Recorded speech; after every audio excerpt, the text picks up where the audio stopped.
అందరికీ welcome back to my channel. మరో కొత్త రకమైన వంటతో మీ ముందుకు వచ్చేసాను. ఏంటి అని అనుకుంటున్నారంటే శ్రావణ మాసం స్పెషల్ వంటకాలతో. శ్రావణ మాసంలో ఇంకేం చేసేసుకుంటారు, వెజ్ తప్ప ఏముండదు. మిల్ మేకర్ టమాటో కర్రీతో చేస్తున్నాను. కొన్ని వేడి నీళ్ళు పెట్టుకోవాలి. వేడి అయ్యాక మనం సోయా తీసుకున్నవి అవి అందులో వేసేసి ఒక 2 minutes ఉడకనించాలి. బాగాసేపు ఉడికించకండి.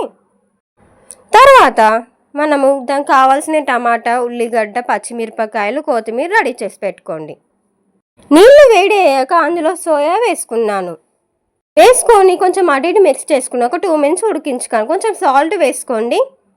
ఉడికాక దాన్ని స్ట్రెయిన్ చేసుకోండి. ఇలాంటి జల్లెడలో వేసుకోండి. అప్పుడే వాటర్ మంచి స్ట్రెయిన్ అవుతాయి. అలానే పక్కకు పెట్టుకోండి స్ట్రెయినర్తోని. స్టవ్ ఆన్ చేసుకొని ప్యాన్ పెట్టుకొని అందులోకి ఆయిల్ వేసుకోండి. ఆయిల్ ఇటాక 1 స్పూన్ ఆవాలు వేసుకోండి.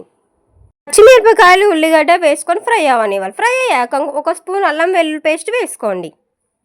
అది ఫ్రై అయ్యాక 1 స్పూన్ పసుపు వేసుకొని ఫ్రై అవ్వనివ్వాలి.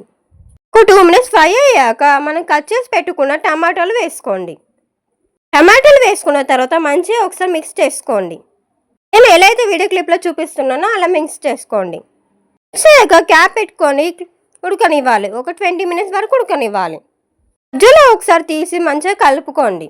అడుగంటకుండా కలుపుకోండి. మెత్తగా ఉడికాక మనము సోయాని పక్కకు పెట్టుకున్నాం కదా, అవి వేసుకొని మిక్స్ చేసుకోండి. మంచిగా మిక్స్ చేసుకున్న తర్వాత ఒక 2 minutes అలానే ఉంచండి. 2 minutes తర్వాత ఒకసారి మిక్స్ చేసుకొని మీ రుచికి తగినంత కారం, ఉప్పు వేసుకోండి. అయితే 2 spoons కారం వేసుకున్నాను, హాఫ్ స్పూన్ సాల్ట్ వేసుకున్నాను, హాఫ్ స్పూన్ ధనియాల పొడి వేసుకొని మంచిగా మిక్స్ చేసుకోండి. మిక్స్ చేసుకున్న తర్వాత లిడ్ పెట్టి ఒక 5 minutes ఉడకనివ్వాలి.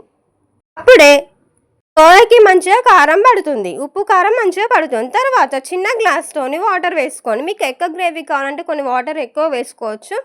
చిక్కగా ఉండాలని చెప్పి కొన్ని వాటర్ వేసుకున్నాను. క్వాంటిటీని బట్టి వేసుకోండి. వాటర్ కొన్ని మరిగాక ఒకసారి తీసి మంచిగా కలుపుకోండి. ఆయిల్ కొంచెం పైకి తేలాక కొత్తిమీర వేసుకొని స్టవ్ ఆఫ్ చేసుకుంటే ఎమ్మీ సోయా టమాటా రెడీ.